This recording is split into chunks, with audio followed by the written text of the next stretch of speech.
ನಮ್ಮ ಜೀವನದಲ್ಲಿ ಏನೇನು ನಡೆದ್ರು ಒಳ್ಳೇದಕ್ಕೆ ನಡೀತಿತ್ತಿ ಅನ್ನೋದಕ್ಕೆ ಒಂದು ಕತೆ ಐತಿ, ಕೇಳ್ಕೊಂಡ್ ಬನ್ನಿಯ. ಒಬ್ಬ ರಾಜನ ಮಂತ್ರಿ ಇದ್ದ. ಅವನು ಸತ್ಸಂಗಿ ಆಗಿದ್ದ. ಅವನಿಗೆ ಅಭ್ಯಾಸ ಆಗಿತ್ತು, ಏನೇ ಆದ್ರೂ ಅವನು ಹೇಳ್ತಿದ್ದ ದೇವರ ಕೃಪೆ ಅಂತ. ಒಂದು ದಿನ ರಾಜನ ಜೊತೆ ಬೇಟೆ ಆಡಕ್ ಹೋಗಿದ್ದ. ರಾಜ ಧನಸ್ಸು ಎಳಿತಾನೆ, ಅದು ತಪ್ಪಿ ಅವನ ಹೆಬ್ಬೆರಳು ಕಟ್ಟಾಗಿಬಿಡ್ತೈತಿ. ಅವಾಗ ರಾಜ ಮಂತ್ರಿಗೆ ಹೇಳ್ತಾನೆ, ಮಂತ್ರಿ ನನ್ನ ಹೆಬ್ಬೆರಳು ಕಟ್ಟಾಗಿದೆ ಅಂತ. ಅವಾಗ ಮಂತ್ರಿ ಹೇಳ್ತಾನೆ, ಮಹಾರಾಜ ದೇವರ ದೊಡ್ಡ ದಯೆ ಅಂತ. ರಾಜ ಅಂತಾನೆ, ನನ್ನ ಹೆಬ್ಬೆರಳು ಕಟ್ಟಾಗಿದೆ, ನೀನ್ ಎಂತ ಇದೀಯಾ, ದೇವರ ದೊಡ್ಡ ದಯೆ ಅಂತ, ಇವನ ಜೈಲಿಗೆ ಹಾಕಿ. ಅವಾಗ ಮಂತ್ರಿ ಹೇಳ್ತಾನೆ, ಇದು ಕೂಡ ದೇವರ ದಯೆ ಅಂತ.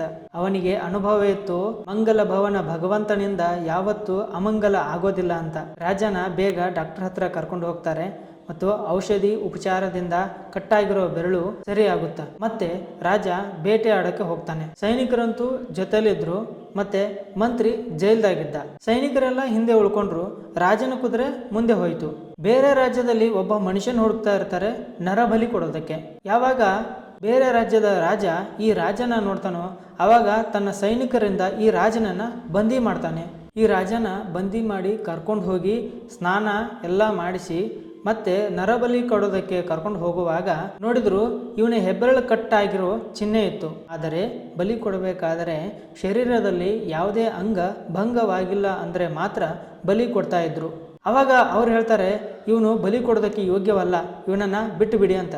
ಬಿಟ್ರು. ಇವಾಗ ಅವನಿಗೆ ಅರ್ಥ ಆಯ್ತು, ಮಂತ್ರಿ ಹೇಳಿದ್ದು ಕರೆಕ್ಟ್ ಆಗಿತ್ತು ಅಂತ. ಒಂದು ವೇಳೆ ಬೆರಳು ಕಟ್ಟಾಗಲಿಲ್ಲ ಅಂದಿದ್ರೆ ನನ್ನ ತಲೆ ಕಟ್ಟಾಗ್ತಿತ್ತು. ದೇವರ ದೊಡ್ಡ ದಯೆ. ಆದರೆ ಮಂತ್ರಿ ಜೈಲಲ್ಲಿದ್ದಾನೆ. ಮಂತ್ರಿ ಸ್ಥಾನದಿಂದ ಯಾವಾಗ ಅವನನ್ನ ತೆಗೆದು ಜೈಲಿಗೆ ಹಾಕಿದ್ರು ಅವಾಗ ಅವನು ಹೇಳ್ದ, ಇದು ಕೂಡ ದೇವರ ದಯೆ ಅಂತ. ಇವಾಗ ರಾಜ ಸೀದಾ ಮಂತ್ರಿನ ಕರೆಸಿ ಕೇಳ್ದ, ನನ್ನ ಹೆಬ್ಬೆರಳು ಕಟ್ ಆಗಿಲ್ಲ ಅಂದಿದ್ರೆ ಇವತ್ತು ನನ್ನ ತಲೆ ಕಟ್ಟಾಗ್ತಿತ್ತು. ಎಲ್ಲ ವಿಷಯಗಳನ್ನ ಮಂತ್ರಿಗೆ ಹೇಳಿದ. ಆದರೆ ನೀನು ಜೈಲಲ್ಲಿ ಇದೆಯಲ್ಲ, ಇದು ಯಾವ ತರ ನಿನ್ನ ದೇವರ ದಯೆ ಅಂತ ಹೇಳ್ತೀಯಾ ಅಂತ ಕೇಳ್ದ. ಅವಾಗ ಮಂತ್ರಿ ಹೇಳ್ತಾನೆ, ಮಹಾರಾಜ ನಾನು ಮಂತ್ರಿ ಇದ್ದೀನಿ, ಒಂದು ವೇಳೆ ಸೈನಿಕರು ಹಿಂದೆ ಉಳಿದ್ರು ನನ್ನ ಕುದುರೆ ನಿಮ್ಮ ಜೊತೆಗೆ ಇರ್ತಾ ಇತ್ತು. ನೀವು ಬಂದಿ ಆಗಿದ್ರೆ ನಾನು ಬಂದಿ ಆಗ್ತಾ ಇದ್ದೆ. ಒಂದು ವೇಳೆ ನಿಮ್ಮ ಬೆರಳ ಕಾರಣ ನೀವು ಬಚಾವ್ ಆಗ್ತಿದ್ರಿ, ಆದರೆ ನನ್ನ ನರಬಲಿ ಕೊಡ್ತಾ ಇದ್ರು. ಅದಕ್ಕೆ ದೇವರು ನನ್ನ ಜೈಲ್ದಾಗಿ ಇಟ್ಟ, ಅದು ದೇವರ ದಯೆ. ಒಂದು ವೇಳೆ ನಾವು ನಿಜವಾಗಿ ವಿಶ್ವಾಸ ಇಟ್ಟರೆ ದೇವರು ಏನೇ ಮಾಡಿದ್ರು ಅದರಲ್ಲಿ ದಯೆನೇ ಇರುತ್ತೆ. ದೇವರಲ್ಲಿ ನಂಬಿಕೆ ಇಡಿ, ನಾಮ ಜಪ ಮಾಡಿ. ರಾಧೆ ರಾಧೆ.